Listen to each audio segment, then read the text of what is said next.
மன்னிப்பே கிடையாத பாவங்கள். அடுத்தவரின் மனைவி அல்லது கணவன் மீது ஆசைப்படுவது. அடுத்தவரின் பணத்திற்கு ஆசைப்பட்டு அவரின் சொத்துக்களை அபகரிக்க நினைப்பது மகா பாவத்தில் அடங்கும். உங்களின் சுயநலத்திற்காக எளியவர்களில் கனவை வாழ்வை அழிப்பது. அவர்களின் மீது இல்லாத பழியை சுமத்துவதும் சிவனின் மூன்றாவது கண்களிலிருந்து தப்பிக்க முடியாத பாவம். ஒருவன் தொடர்ந்து தீய வழியிலே செல்வது அல்லது சிறிதும் நன்மை கூட அடுத்தவர்களுக்கு செய்யாமலிருப்பது இரண்டுமே சிவனின் கோபத்திற்கு ஆளாகும் பாவங்கள். கர்ப்பிணிகளிடம் மிக மோசமாக நடந்து கொள்வதும் அவர்களை தீய வார்த்தைகளால் திட்டுவதும் அதேபோல் மாதவிலக்கின் போது பெண்களை திட்டுவதும் பாவத்திற்கான வழிகளாகும்.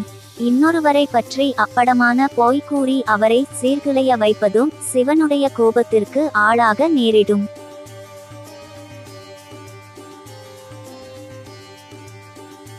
தலைமுறை என்று சொல்வதன் நாம் முதல் தலைமுறை, தந்தை கூட்டல் தாய் இரண்டாம் தலைமுறை, பாட்டன் கூட்டல் பாட்டி மூன்றாம் தலைமுறை, பூட்டன் கூட்டல் பூட்டி நான்காம் தலைமுறை, ஓட்டன் கூட்டல் ஓட்டி ஐந்தாம் தலைமுறை, சேயோன் கூட்டல் சேயோல் ஆறாம் தலைமுறை, பரன் கூட்டல் பறை ஏழாம் தலைமுறை, பரன் கூட்டல் பறை பரம்பரை.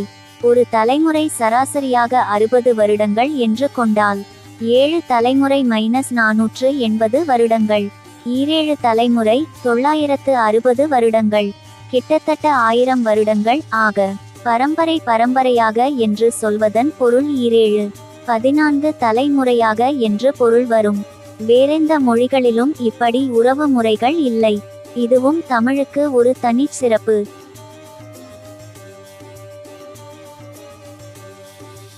நரசிம்மர் கோயிலில் பிரதோஷ விழா நடப்பது ஏன்? பிரகலாதனை காப்பதற்காக நரசிம்மர் தூணில் அவதரித்த வேளையே பிரதோஷம். நரசிம்மரை வழிபடுவதற்கு உகந்த நேரமாக இருப்பதால் சிறப்பு பூஜை நடத்தப்படுகிறது. ஒரே வீட்டில் 2 திருமணங்களை சேர்த்து நடத்தலாமா? நடத்தலாம். முகூர்த்த நேரத்தை மட்டும் மாற்றி வைத்து கொள்ள வேண்டும். கண் திருஷ்டிக்கு பயந்துதான் சிலர் இதை செய்ய யோசிக்கிறார்கள். தேங்காய் உடைத்து பூசணிக்காய் சுற்றி திருஷ்டி கழித்து விடுங்கள். தம்பதிகள் அமோகமாக இருப்பார்கள்.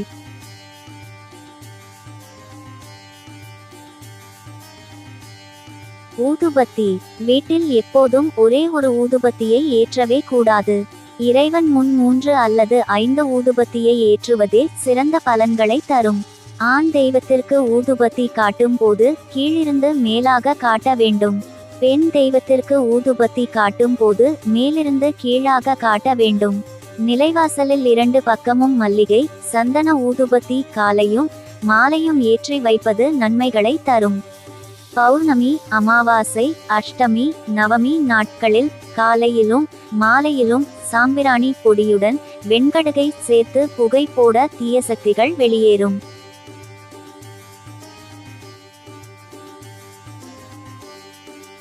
வெற்றிலை பாக்கு வைப்பதன் காரணம் என்ன?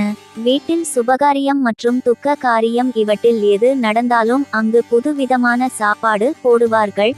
வீட்டிற்கு வந்து இருக்கும் உறவினர்கள் அந்த சாப்பாட்டை சாப்பிட்ட பிறகு வெற்றிலை பாக்கு போட்டால் சாப்பாடு எளிதில் ஜீரணம் அடைந்து விடும் என்பதே வெற்றிலை பாக்கு கொடுப்பதற்கான உண்மையான காரணம் ஆகும்.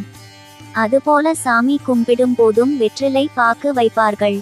அப்படி வைப்பதற்கான காரணம் என்னவென்றால் வெற்றிலையின் நுனியில் லட்சுமியும் நடுவில் சரஸ்வதியும் காம்பில் பார்வதி தேவியும் இருக்கிறது. அதனை சாமிக்கு வைத்து வழிபடுவதன் மூலம் குடும்பம் செழித்து நன்றாக இருக்கும் என்பது நம் முன்னோர்களுடைய நம்பிக்கையாக இருந்தது.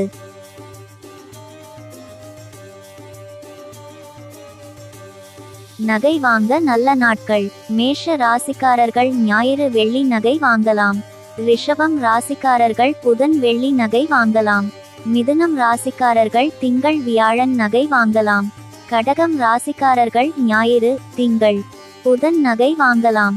சிம்மம் மகரம் ராசிக்காரர்கள் புதன் வெள்ளியும், கன்னி ராசிக்காரர்கள் சனிக்கிழமையும், துலாம் ராசிக்காரர்கள் திங்கள் வெள்ளியும், விருச்சிகம் ராசிக்காரர்கள் சனிக்கிழமையும், தனுசு ராசிக்காரர்கள் வியாழக்கிழமையும், கும்பம் ராசிக்காரர்கள் அடிக்கோடு புதன் வெள்ளி ஞாயிறு கிழமையும், மீனம் ராசிக்காரர்கள் திங்கள் வியாழன் கிழமைகளில் நகை வாங்க நல்ல நாட்கள்.